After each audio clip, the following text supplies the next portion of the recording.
The UN says the number of refugees who have fled Syria as the country continues to be engulfed by a bloody civil war has now topped the 1 million mark. HLN reports that's about 5% of Syria's total population. The UN says that an average of 1,400 refugees cross the border every day. About half of them are children. Syria's civil war has been raging for about 2 years now. Those fleeing are becoming refugees in countries like Lebanon, Jordan, Turkey, Iraq, and Egypt. An Al Jazeera reporter in Turkey says those numbers don't account for those who are living as refugees but have not registered.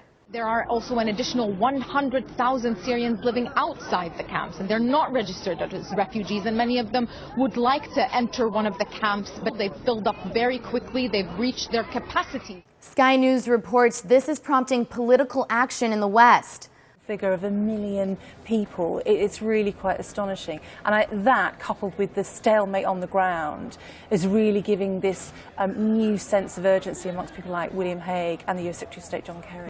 ITV reports Britain's Foreign Secretary told Parliament Wednesday morning the country will up its involvement in the bloody conflict. We will be sending armoured vehicles and body armour. Previously, we were only giving advice to the opposition forces now. But we've been able to do this because of a change to European Union sanctions. That change came in the middle of last month and means nations can send non-lethal weapons to Syria. But Fox News reports U.S. Secretary of State John Kerry announced the U.S. will also increase another kind of aid to Syrian opposition.